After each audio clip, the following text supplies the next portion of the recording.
This is the Throstle Club with Norman Bartlam and Bob Downing. Well, hello and welcome to the latest edition of the Throstle Club. It's the programme which looks back on the long and illustrious history of West Bromwich Albion, and we speak to former players and supporters about their memories of our marvellous club, with a particular emphasis on this month in history, which of course is January. Now, our special studio guest today is a former top referee from Tipton, Paul Rejer, who will no doubt be dishing the red cards on my two studio companions, who as usual are, yes, the man with the form rate which is always excellent, the former Sports Argus man, Bob Downing. Oh, Norman. Oh, thank you, Bill. That's all right. Sitting opposite with the clap is Black Country's very own Billy Spakeman, and he'll be chipping in, no doubt, with his own comments. And you'll be twiddling your knobs again? I always twiddle my nose. I've been practising over Christmas. Excellent. Do so to help to keep us on air, I think. So hello to all three of you. Hello to you, Paul, as well. Hello. Thanks for joining us. And, of course, means we've got loads to talk about on this edition of the Throstle Club.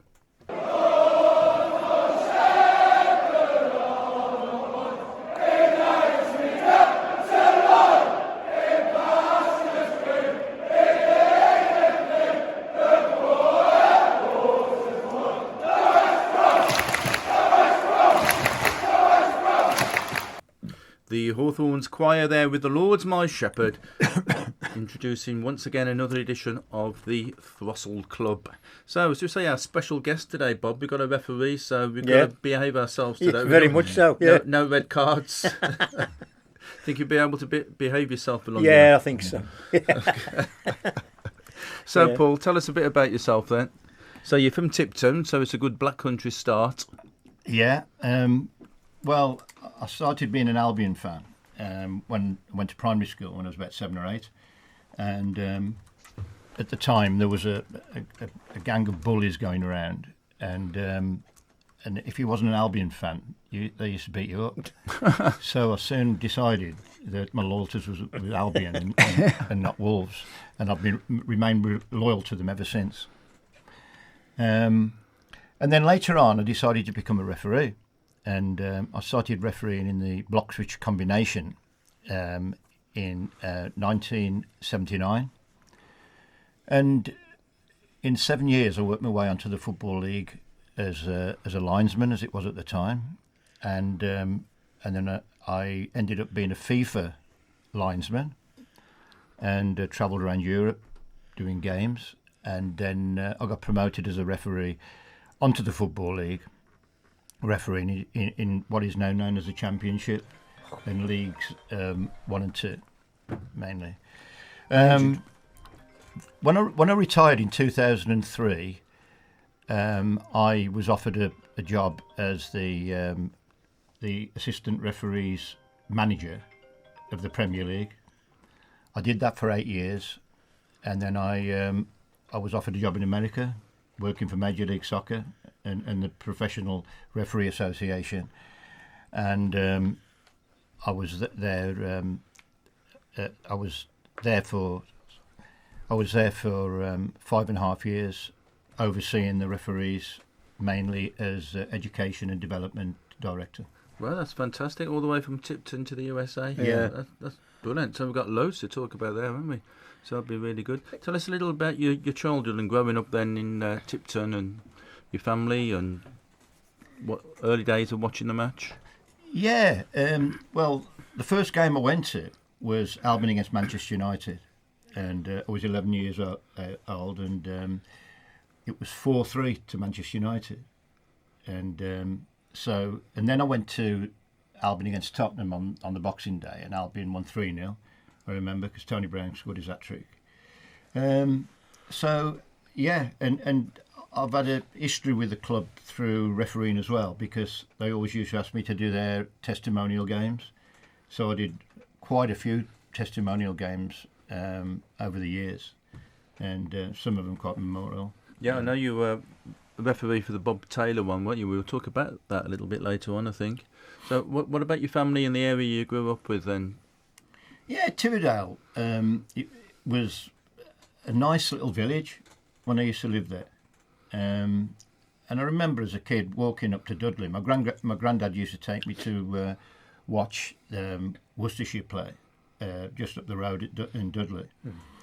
At cricket, yeah. And Tividale was a nice little village, really nice. I think it's been spoilt now to a certain extent.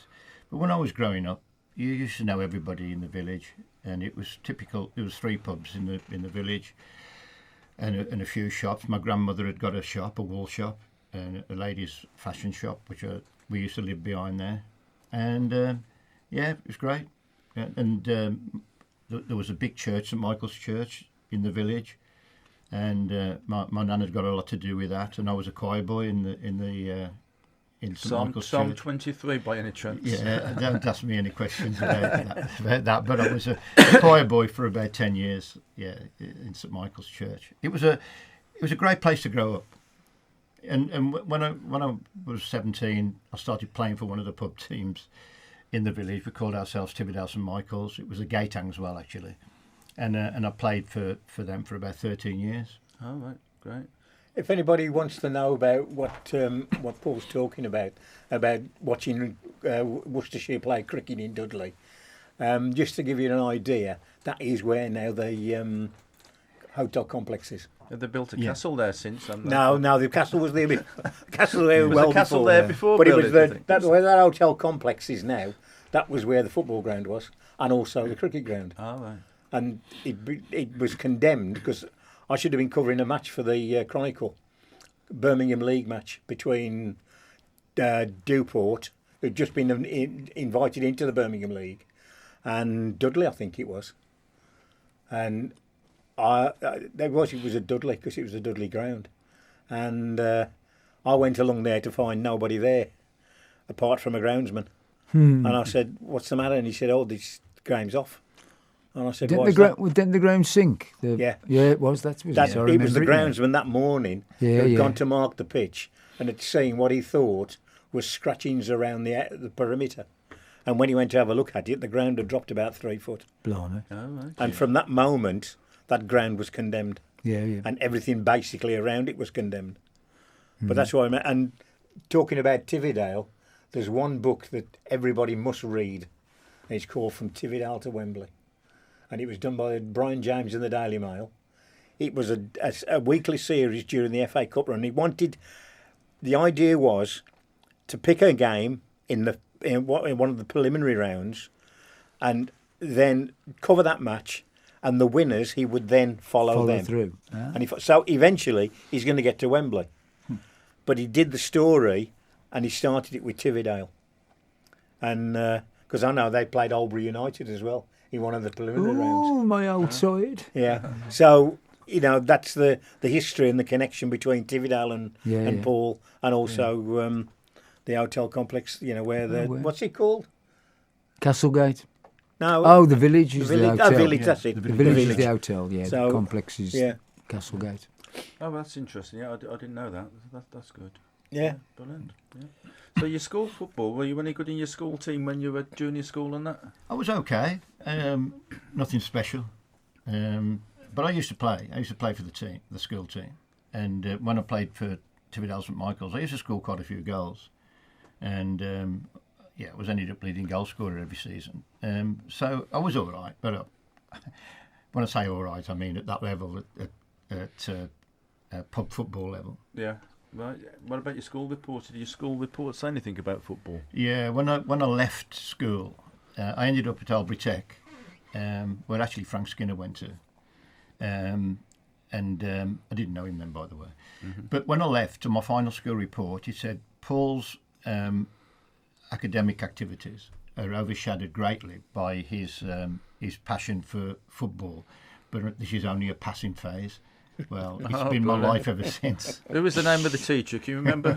Yeah. It'd be great to talk to them if they were still around, of course, and see what they think of things like that, wouldn't it? Be Blooming would. So, I mean, nowadays, scoring that many goals, you'd have been in with the academies, wouldn't you? Yeah, they'd probably snapped you up when you were three. Well, they do now, don't they? Yeah. If they can kick a ball straight, when they've started walking, they have them. How old are you then, Paul? 17. 17. So Just you thinking were with the grammar I think school. you were we actually played. born Probably. a fortnight after we won the cup, weren't we? Not May 54. Yeah, in if I 54 recall against right, yeah? Preston. So it's probably your mum jumping up and down. Might have brought you on a little bit prematurely, perhaps, for May 54 when we won the cup. Were your mum and dad big Albion fans or not? Well, but no, not at all.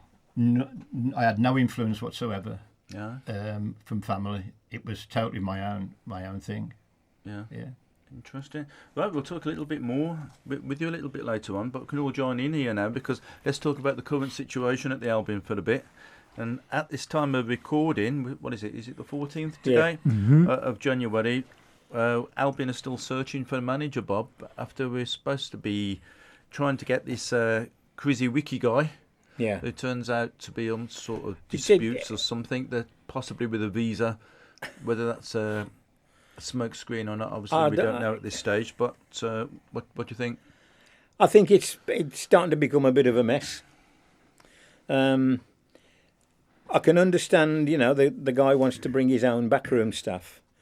If he was interviewed, and we were told he was interviewed by the Albion, surely one of the questions he would have asked, or the Albion should have asked, was, who are you going to bring with you?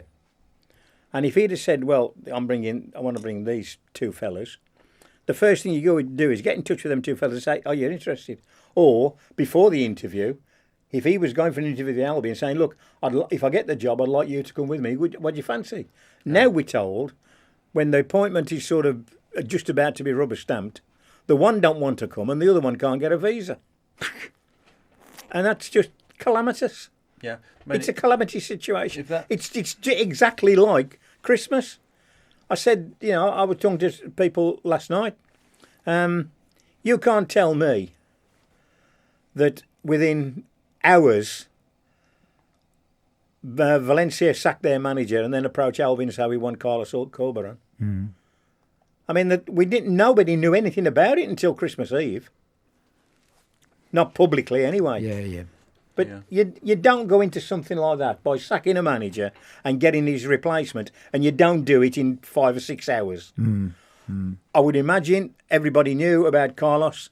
His name had been mentioned quite a few times with other clubs. He had obviously got back to Spain.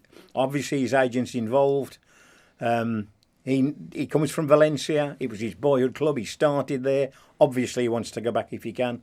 And that's probably where the feelers went out saying, look, are you interested? He would have said yes. I can't understand why Albion could not have said, look, let's get Christmas over. They hadn't got a game until January the 5th. Again, okay, it was against Real Madrid, but they hadn't got a game until January the 5th. At least he could have seen us through Boxing Day and then gone.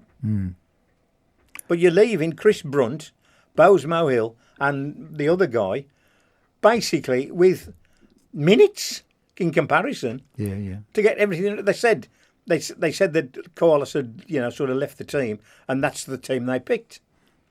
So, no, you're coming into a situation where, okay, they're playing his plan, they're going to play his plan, but you've got a different mindset now because the guy whose plan it is ain't there. Yeah.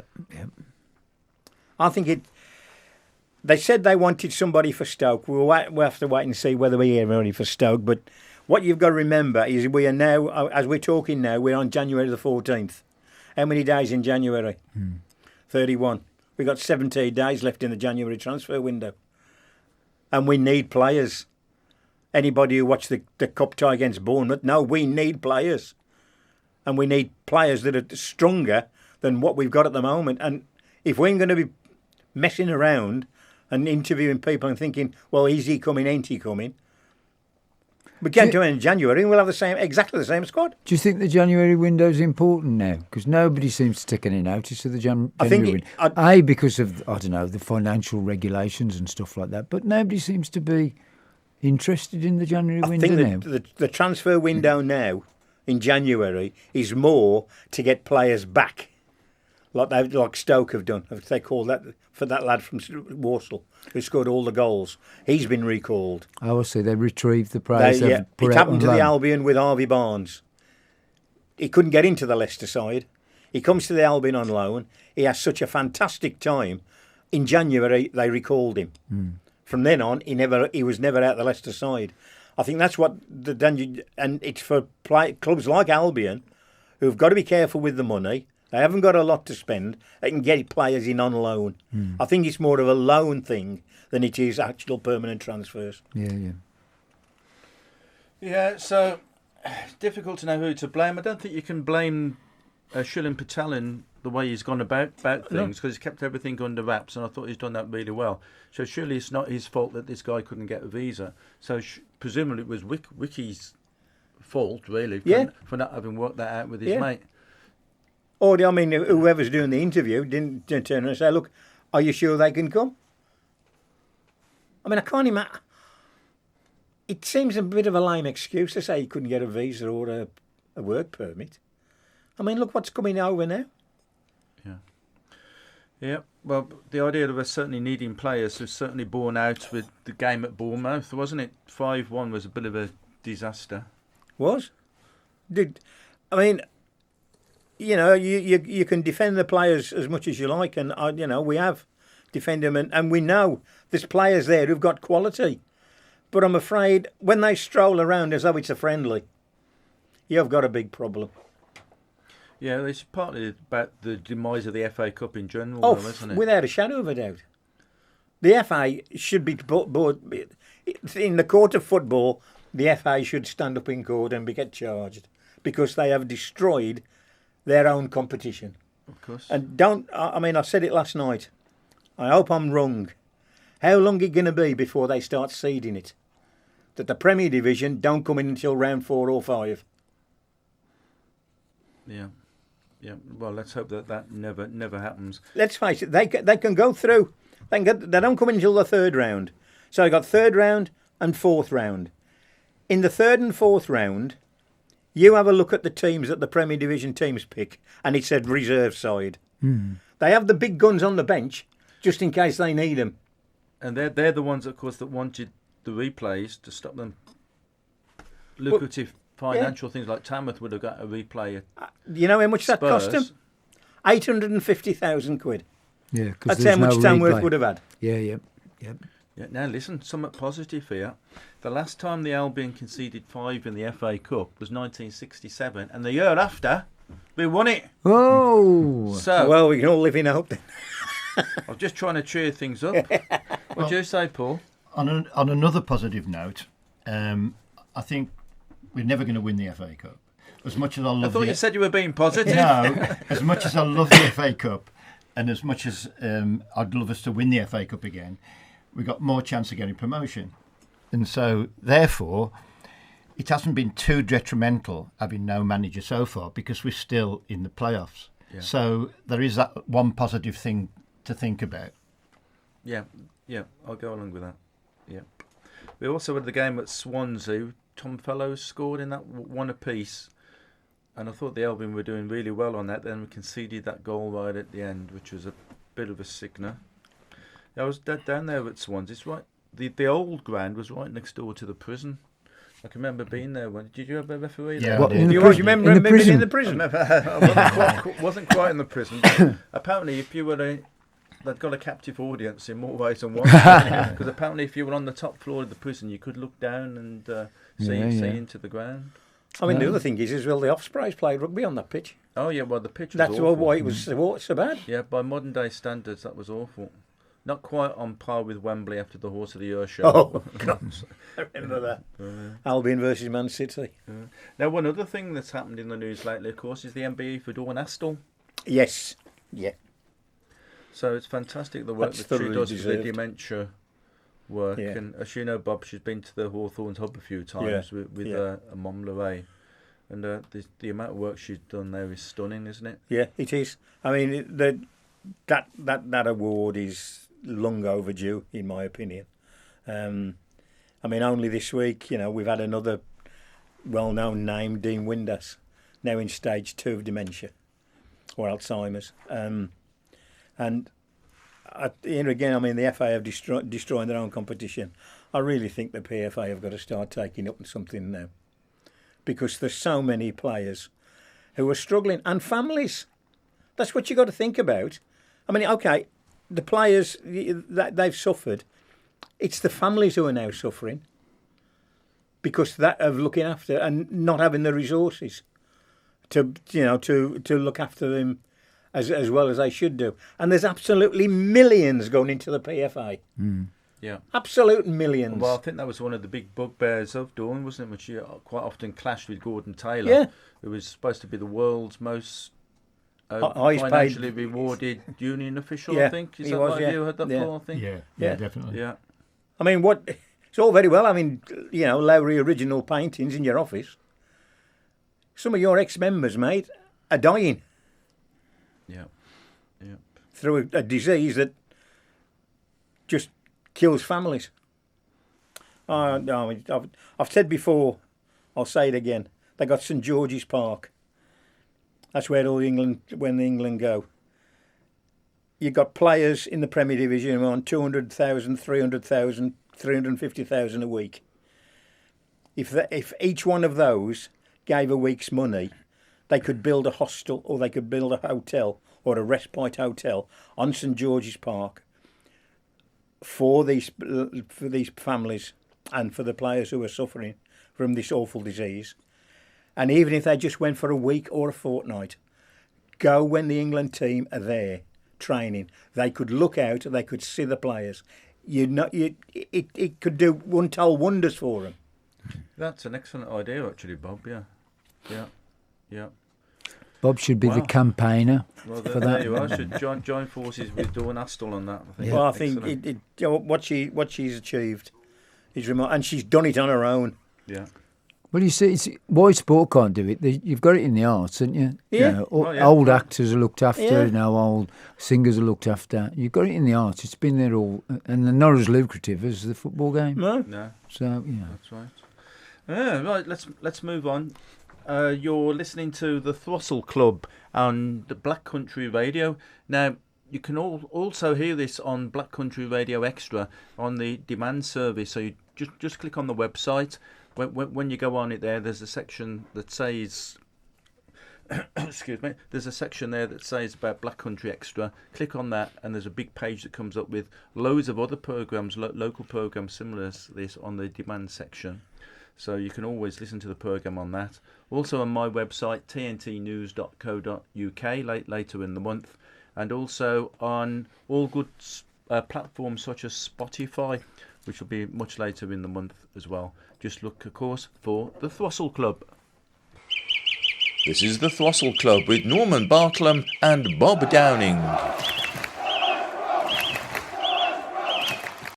So there we are then. So, Paul, let's talk about some of the people that you've met in football and people you've clashed with, and some of the funny things that have happened as well during your refereeing. And you came across Darren Moore on the pitch, didn't you? Yeah, I was doing a pre-season friendly down at Bristol Rovers. They were playing the Albion. And Darren scored. And I disallowed it for a push. As he ran past me, he thumped me. And I'm thinking, what the hell? And you imagine being thumped by Darren Moore. And I just didn't know what to do. It was just so unexpected. So I started chasing after him. Still didn't have a clue what to do. And he turned round to me and stuck his thumb up. He says, "All right, Paul." I'm thinking, what? And I knew at that point that he didn't mean it. He just doesn't know his own strength. Meant to be a pat on the back or Yeah. pat on the nose. So I just let it go. A gentle giant, as they say, isn't it? Yeah. Good. You met some other vociferous characters. I know you've had dealings with Neil Warnock, haven't you? Oh yeah, Neil's okay. He's. I used to get on all right with him. I think I was one of the few referees that he actually liked, and I wouldn't say run-ins with him at all. There were funny situations. I just refereed. It was at Portsmouth against Sheffield United, and he was a Sheffield United manager. And I'm coming off the pitch, and he said one. He sticks his finger up and goes one. And I'm thinking, I don't know what he means. I'm just ignoring that. I carried on walking, and he catches up with me. He went one. And in the end, I thought, I've got to find out what he's talking about. I said, "One what, Neil? What are you talking about?" He says, "One mistake. That's all you made in the whole of the game." And he shook my hand. He says, "But it cost us the effing game." and he went marching off. And there was another occasion where I'd refereed Sheffield United at home, and there was I had 6 Sheffield United players in the book, which was quite a lot. Yeah. Well, Sheffield United. Oh, let's not go there. Yeah. It was quite a lot. Yes, we know it all about it. Yeah, but on this occasion, I had 6 in the book, and afterwards, in those days, everybody used to stop and have a beer after the game. The players, the match officials. These days, it doesn't happen. These days, everybody's gone so professional that they'll drink Lucozade or something or water, but nobody will have a pint. So I'm having a pint in the bar with my assistant referees, and then Paul Devlin comes in with David Kelly, and they're travelling down back to Birmingham together. Well, Paul Devlin was one of the players who I'd give a yellow card to, and I knew then, he told me that he'd be banned then because he'd had 6 yellow cards in the same season. And he said he'd come up to me, he says, "Would you like a pint?" I said, "Yeah, go on." And he bought me a pint, and he says, "I deserve that booking." He said, I haven't got a problem with it. I know I'm suspended, but I thoroughly deserved it." So they went, and then Neil Warnock walks in the bar, and he says, "Paul," he says, "you know I rate you as a referee." He said, "But tonight you went over the top with yellow cards." He says, "I've got a young lad down there, Paul Devlin, in the changing room, and he's crying his heart out at the moment." He says, "I don't think so, Neil." I said, "He's just bought me this pint." Gordon Bennett. Some of the strident characters like Gordon Strachan you've come across as well, haven't you? Yeah, it was a bit of a volatile character. It was during a testimonial at Albion when he was playing for Coventry. I don't know whether that was Stuart Naylor's testimonial. I can't remember now. But he was playing for Coventry, and the ball went out of play for a throw in, and I looked over to the assistant referee because I wasn't quite sure which way to give it. I don't know if he took a deflection or something like that. And I looked at the assistant referee, the linesman, and he didn't know either. So Strachan's standing right by me. He says, "You don't know, dear. You haven't got a clue which way to give this, dear." And I says, "I'll tell you what. I tossed a coin up." I said, "Cool." He said, "Tails." I said, "Bad luck, it's heads." And anyway, he comes chasing after me. He says, "That wasn't heads, that was tails. I got it right." And so he's arguing about a coin toss. But I could actually do that in a pre-season friendly or a testimonial. It didn't really matter. He's a bit of a character. You know, when you went on to another FIFA list, Paul. Yeah. It's always intrigued me. If you get a game, say in Spain, right? You're doing a club UEFA match in Spain. How do you get away with? What happens with travel arrangements? Is that all done for you? Yeah, it's all done. Your flight details come through. Yeah. And you meet the other officials at the airport, and everything's taken care of. Right. Yeah. I thought it must be something. I mean, you couldn't be able to sort yourselves out. I just thought, that, you were travelling from maybe Birmingham Airport to Valencia or somewhere, or Madrid, whether there's people waiting for you from the FIFA to direct take you to the hotel and it's all very professional. Yeah, it's changed a lot though over the years. Yeah, these overseas trips. Because at one time the hospitality was very generous.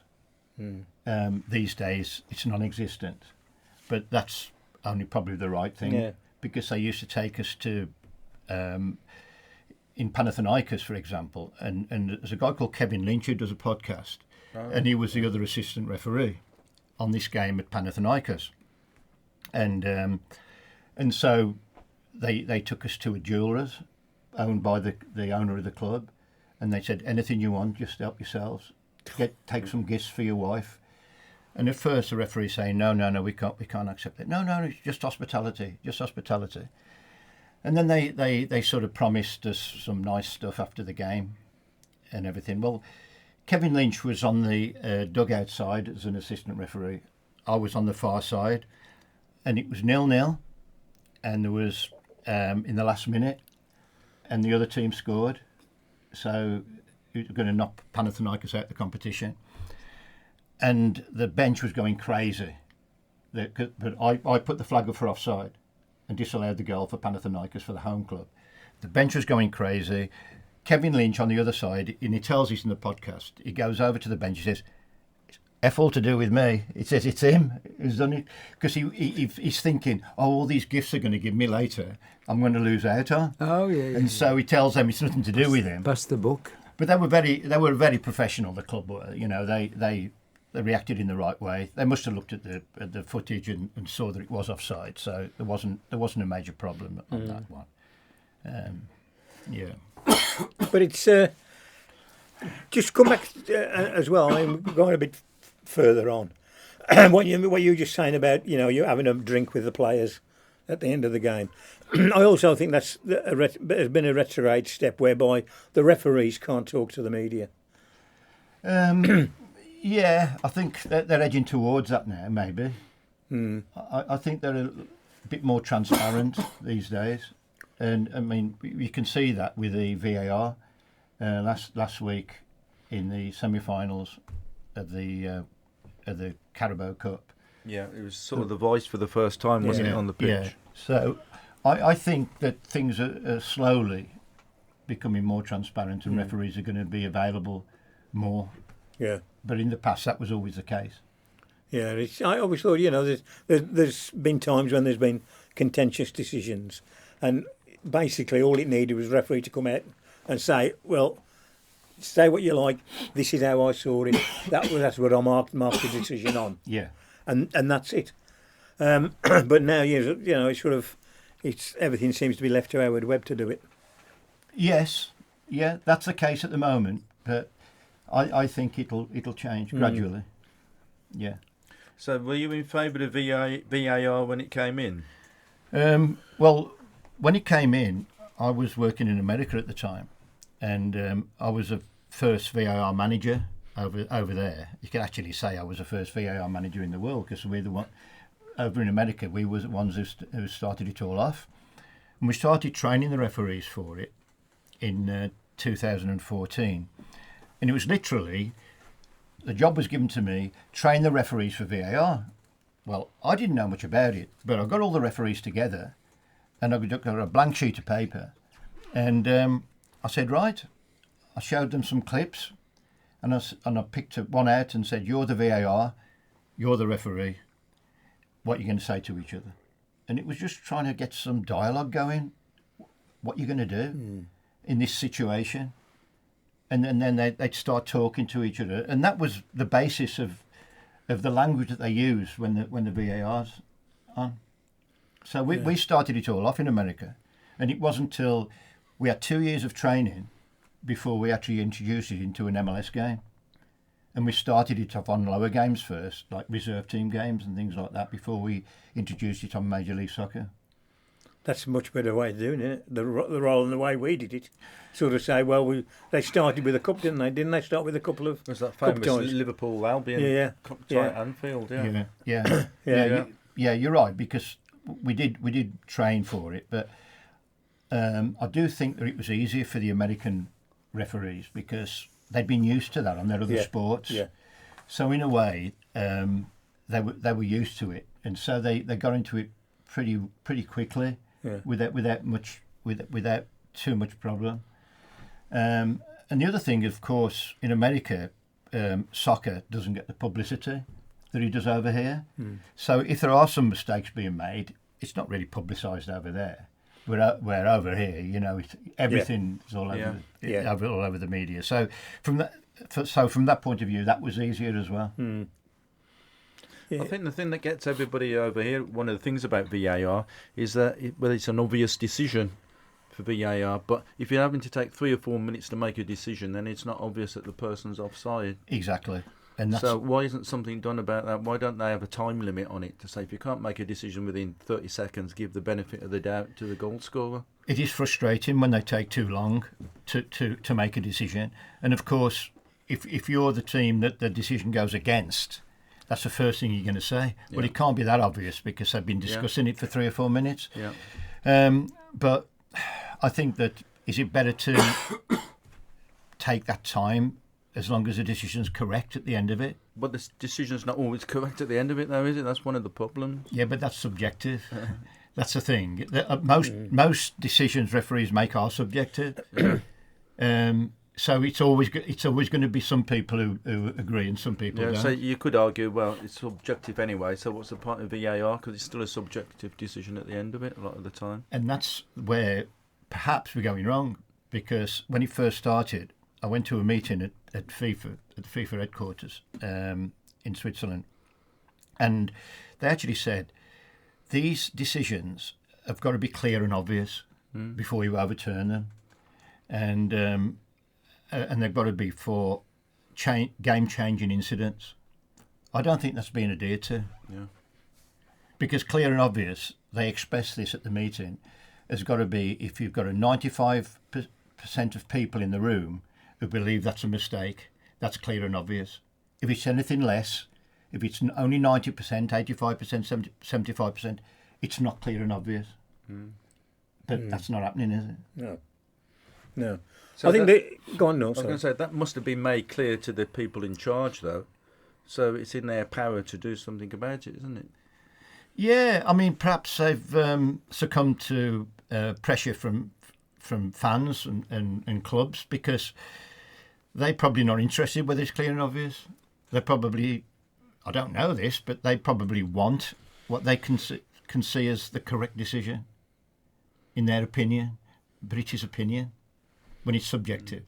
I think that one of the other things, Paul, is that which I think antagonises quite a lot of people, is the fact that VAR get involved in a certain incident, but instead of making a decision, they tell the referee to go and have a look at the pitch side monitor. Yeah. Now, to me, that's them saying, we don't know, but we're going to take the rap for it. Referee's got it. Because basically they're going to say, it ain't VAR who's done it, it's the referee who's changed it. Yeah, but that's because the protocol from FIFA dictates that the referee has to make the decision, not the VAR. But it's I see. But it's not actually working out like that. No. Because you get the impression that whenever the referee goes over to the monitor, he's going to change his decision. Yeah. But he doesn't have to. The referee has got the full power to keep to his original decision if he wants to. A couple of weeks ago, there was Michael Oliver, wasn't there? And they said he was probably one of the first, or the only ones who'd done it, who didn't change his mind. Yeah. He went across to the monitor and didn't change his mind. Don't you get the impression that the referee doesn't want to change his mind because he seemed to be going against what the VAR people are trying to tell him? It's very bizarre. There's probably a certain amount of truth in that, but they are entitled to change their decision if they want to.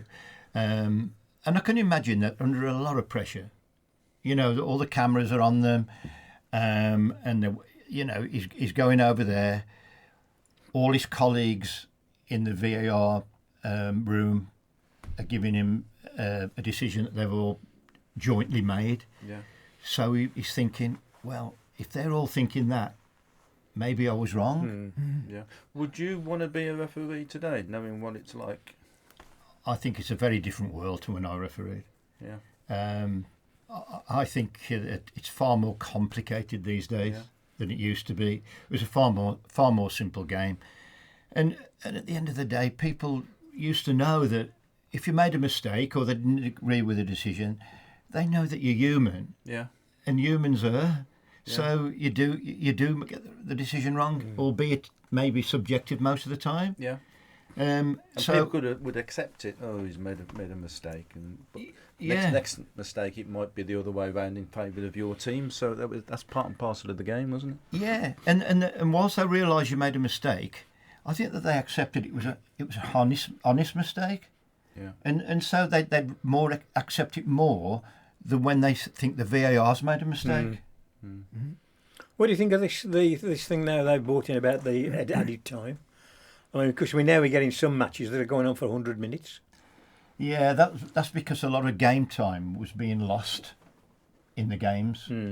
And they just wanted to, I suppose, give the fans value for money, because I haven't got the stats.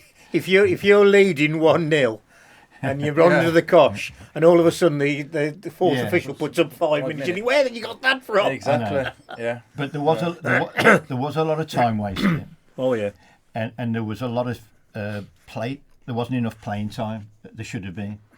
Nowhere near amount. So I can understand that. I thought that was a positive initiative. Yeah. And you've probably seen from the start of the season where we're getting 11, 12 it's minutes. gone right down. It's not so bad as it was at the start of the season. No. I noticed that actually on Saturday. It was you were thinking, it's going to be 7 or 8 minutes, and it was like I think it was 4 or 5. Now, talking of time, it's going quick, isn't it? I suppose we better stop for the moment you've been waiting for. Oh, Get your pen. Oh, hang on. Let's Get get your me. pen, Bill. Pen and paper. Okay. Right, it's the quiz of the week time. Quiz of the week. Here we go. Right, it's not from Norwich, but we've got the knowledge. It's the quiz of the week. Right, 10 questions. Shout the answers out. Good luck, Paul. Against Bob. Me. Yep. Yeah, come on then. Right, you're getting too excited today, Billy, if you don't mind I me think saying this is going to be a good one, I do. Right, here we go. 10 questions. Number 1. Can I just say, he's our mortal enemy. Went to Albritech. So, Just trying to think if no, I'll be you're gonna around at the same time. Totally unbiased, though, aren't you? Totally unbiased. So, Bob, you might be all right today, Bob. Okay, shout the answers out. So, number 1. Which Albion-born defender was born in January 1971 and he made his debut in 1989? He was born locally. Albion central defender. Made his debut in 1989 against Port Vale and he scored Albion's last goal of the century, I think. He's not related to Guy the Spy. Burgess. Daryl Burgess, Oh, correct. Bob's in Daryl there. Burgess. Right, number 2. Which 1968 FA Cup final player left the Albion in January 71 to go to Nottingham Forest? One of the defenders. One of the defenders. Became a prison officer. Oh, Dougie Fraser. Dougie Fraser. Ooh, I was just 2-0. about to say that. Yeah. Right, in January... I'll give him half because he was just about to say it. I don't want to be feeling I'm being right, in biased here. January 1978, who was appointed Albion's manager? Ron Atkinson. Ron Atkinson, correct. I would have got that, Excellent. hadn't I? Go on. Right, so which team did Ron Atkinson leave to join the Albion? Well, he was captain of Cambridge, wasn't Cambridge. Yeah, Cambridge United. And captain, 2 Okay, points. That's worth a bonus. 2 points, that is. For that one then. 2 points. Yep. Sorry, Bob. Right, in January of which year did Albion get the record signing David Mills to join the Albion? January of which year? So, 83, before 83? 78. Just after? 79. 79. Ooh. That's only half because you had to give them 3. Okay, just half for that one then. Right, in January 1996, Albion ended a record-breaking 11 consecutive defeats against the Wolves. Who was the Albion manager at that time when we were doing so badly? What was the date? So we're going back to 1996. It was the ex-Walsall legend, Alan Buckley. Alan Buckley, indeed. Ooh, That's well a bonus done. for saying he was a Walsall legend. Oh, right, okay. Well on that one. Come on, Bob. Okay. Come on, Bob. Number 7, in January 2006, which goalkeeper won the BBC Save of the Season for Bob the Latchford. Banks-like save against Wigan? Latchford? No. Not 2006. He was a Polish goalkeeper. I can't pronounce his name. Went to Manchester United. Yeah, but have a go trying to pronounce his Just name. have a go. Thomas Do you know it, Paul? Tommy Cusack. Cusack. Cusack, Yes. that's it, yeah. Yeah. It's one for Paul for that. Okay, I'll give one for. I'm going to give Bob one No, as well Bob because he should said he went to Bob make. should It's have just a one for shame he couldn't pronounce it. Well, He knew that it was. He knew who it was. Yeah, that's Bob. Okay. Give him half for that. Okay. Okay, number 8. In January of which year did manager Jimmy Hagan reverse his car into the cut at Spring Road? Oh, Well, this has been on one of your programmes, he said. Yeah. 67. Ooh, no. Paul? Before that? Have a guess. 1964. Oh, Four. I got that one. So I'm going to give Bob 2 and I'll give Paul 1. Right, what's the scores? Oh, hang on. While you're You turning gotta- them up you there, gotta and a work half, it out 4, now. 5, 6, Oh God, 2, 4, 5, 6. 6.5 to 6. your toenails need cutting, mate. 6.5 to 6. 6.5 to 6. Who's got the 6.5? Paul's got the 6.5. Paul's in the lead. 2 questions to go. So, right, who went on to become, from 1918 with the Albion, the only player became a director and also chairman of the Albion? 1918. Yeah. 1918. He went on to become a player, a director, and chairman of the Albion. Oh, he's Takes all sorts. he's graves Takes- at All Saints Church. Yeah. Oh, Billy there we Bassett. are then. Billy Bassett. Yeah. Billy Bassett got Billy it. Bassett. Okay, Right, well done. And the last question. In January 1969, Dennis Clark was sold by the Albion. Where did he go to? Colchester. No, Paul? Huddersfield. Huddersfield. Oh, Right, so scores on the doors.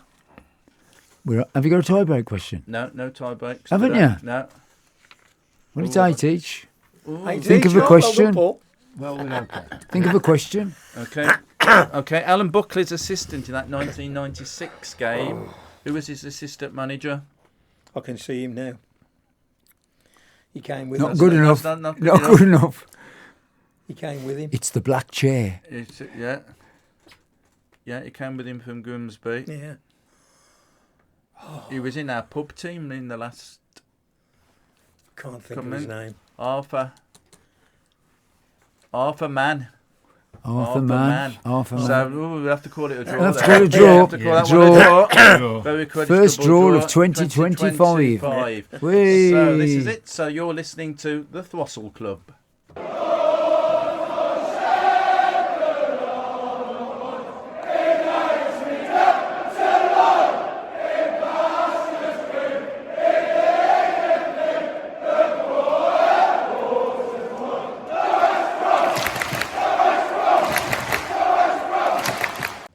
So there we are then, the Albion Choir once again.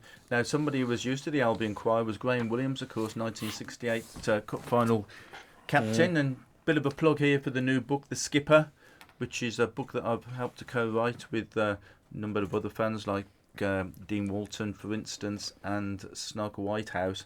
And that book's going well. It came out just in time for Christmas, so a lot of people got it for the Christmas present. It's a big smashing volume, even if I say so myself, and it's best to get it online at the moment through Curtis Sport. So check out Curtis Sport. You've got the book, Bob. Yes. You're actually in it, aren't you? I am Yeah. quite a few times. Yes, it's upset Harry Taylor because I've got my picture in more than he has. I remember on the day of the launch you were going through it, so you could spot yourself. Yeah. Yeah, good. Now, something else that I'm involved with at the moment is another potential book coming up for this time next year, perhaps, or just after, is a book about the Sports Argus, which I think I might call it Eye on the Midlands. And that's obviously something that you're interested in as well, Bob, being an ex-Sports Argus guy. So we've set up a Facebook page called Sports Argus Eye on the Midlands. Sports Argus Eye on the Midlands. So encourage people to have a look at that, see if they can contribute things to that from the time when you were in the Argus, or you've got scrapbooks with cuttings of not just the Albion but any other team as well. That we might be able to include in that. So encourage people to have a look at that Facebook page, Sports Argus Eye on the Midlands. Were you ever in the Argus, Paul? Do you Yes. remember it? Yeah? Yeah. Did you keep any cuttings yourself? Yeah. Have you? When I retired, there was a big piece on me and everything. But I used to love. Everybody used to love the Argus on a Saturday night. It was a ritual. You had to read the Argus on a Saturday night. It was so good. I loved it. And the Sporting Star. They were both great, great things. And when I first started refereeing on the West Midland League, they used to put your name in there as well as a referee. So you used to get the paper and go through it to see if you could spot your name, yeah. Well, we haven't got loads of time left, actually, so tell us a few more of your stories. Well, it was strange. My first season as a referee on the Football League was I'd refereed at Gillingham, and I was I'm just about to make my way home, and I had a phone call from the Football League and said, are you still down south? I said, yeah. So I'm about to leave, and the guy from the Football League said, can you do a game tonight? Well, these days they wouldn't let referees referee 2 games in 2 days. So, but I said, yeah, no problem. So we can go to Portsmouth. I said, yeah, I can get to Portsmouth. I said, who's the away team? They said, West Bromwich Albion. And I paused. You're the local bloke. Yeah. Yeah. Well, I paused for a moment, and I'm thinking, it was my first season on the league, and I'm thinking, I'm not going to argue about this. He's giving me the game. He must know the circumstances. So I said, yes, I'll do it, no problem. So I refereed the game, and it was in March, and Albion hadn't had an away win all season. And when Bob Taylor scored the winner, with about 5 minutes to go, he runs up to the crowd, takes his shirt off, and started twizzling his shirt around in the air. The referee assessor wasn't happy because I joined in with him. No, I didn't really. But it was a bit weird, the whole thing. But anyway, Albion ended up winning the game 2-1. The following morning, I had a phone call from David Instone of the Express and Star, yeah. And he said, Paul, he said, I can't believe you refereed Albion last night. He says, you're from Tipton, aren't you? I said, yeah. He says, are you an Albion fan? And I'm thinking, I've got to choose my words carefully here, because I don't want to get anybody into trouble from the Football League or myself, come to that. I said, no, not really. I said, I support all the middling teams. I like them all to do well. And he said, well, I've phoned Portsmouth. And I'm thinking, he's trying to get a story. He said, I phoned Portsmouth, and they hadn't got any complaints at all about your performance. They thought you did well. I thought, great. He said, I phoned Albion, and they thought you should have given him a penalty. So it just shows, really, that as a referee, you're always impartial. And in actual fact, I remember that penalty decision, and I thought about it, and I thought, there's no way I'm giving Albion a penalty. But that's where you are. Yeah. As a referee, you're impartial. So you're almost overcompensating. You're overcompensating. Well, that's what I often say about Don Goodman with his commentaries on Sky, because everybody says he's anti-Albion. But I always think he's trying to overcompensate so people don't accuse him of being an Albion fan. Yeah. So he gets a lot of unnecessary stick there, I think. Yeah. I used to love refereeing down at in Devon. I mean, it was a great place. The 3 clubs down in Devon were really nice, and I used to go down in there and referee all the pre-season friendlies and everything. And after one game, and we used to take the family down there as well, and my wife was with me. And after one particular game, I went into the director's room after, and my wife was with Helen Chamberlain, who you remember used to do Soccer AM. And my wife said, do you fancy going out with Helen tonight? I said, yeah, fine. So we went out. Well, Ellen likes to go to gambling, to the casino and everything. So we went. Really? We went to this casino. And so my wife's playing roulette or something, and I'm sitting with Helen in the bar, right? Anyway, all the Reading players, they must have had a game down there, all the Reading players compiling into this casino.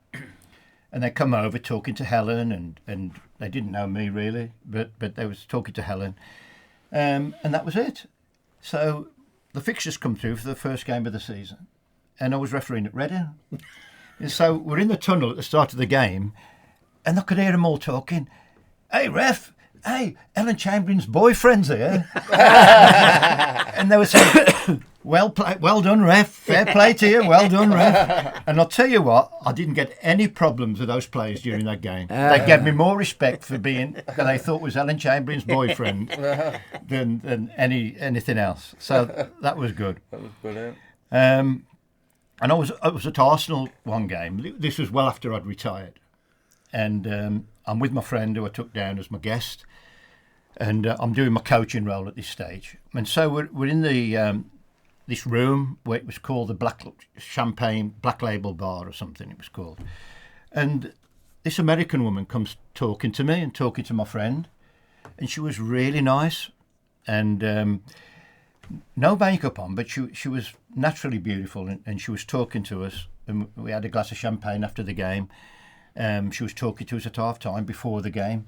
And we're driving home, and me and my friend were saying, what a lovely woman she was. Really nice. I said, yeah, wasn't that nice? And I turned Match of the Day on that night, and he said, we're going to Arsenal game. He said, and we had a very special guest at Arsenal today, and he showed a close-up of her. It was bloody Demi Moore. Really? And I didn't even know. Is that Bobby Moore's wife? I had a text from my friend that says, "What the hell?" So, I mean, for not recognising Demi Moore, but she hadn't got any makeup on. I suppose it's different. But she was very nice lady, very nice lady. Yeah, but a lot of people in that position would have been saying, "Do you know who I am?" Yeah, but she didn't. You know. And then again, long after I'd retired, and I'd put a lot of weight on, and because I stopped training for a while, and I went to Aston Villa against Chelsea, and I went there as a coach again, and then I had a phone call. Said the referee's injured before the game. Can you get down to the changing room and take over as fourth official? I said, yeah, okay. So I took over as fourth official, and I'd got a bit of a gut, and I'm thinking, and I was totally unfit at that stage, and I'm thinking, I hope nobody goes down injured because I'm going to look a total idiot here. But fortunately, nobody got injured. After the game, I had hundreds of text messages, and the best one said, Umbro sales have gone belly up. And that about summed the whole thing up. Brilliant. Now, listen, look, I'm sure there's loads more that we could talk about. You'll have to come back again because I reckon you're only about halfway through the list of things that you brought with you to talk about. But we're going to get the red card from Billy if we don't stop talking about it. We're coming to the end of our hour-long programme. It's been good, Bob? It's been brilliant. It's really enjoyable. Really enjoyable. So we'll be back with another edition of the Throstle Club in February. And don't forget you can find this one on demand on Black Country Radio's demand service first, then later as a podcast on Spotify and things like that. Yep. So that's gone down well. Thanks again for everybody for contributing. Hope you've enjoyed it, Paul. Yeah. Yes, my pleasure. Yeah, great. Bit how you thought it might turn out, so because you were a bit unsure what to expect, I think, at the start. Yeah, but it was good. Yeah, hope you've enjoyed it. So there we are. Thank you, obviously, to people for listening, and goodbye. This is the Throstle Club with Norman Bartlam and Bob Downing. Live from the Black Country, online, on your mobile,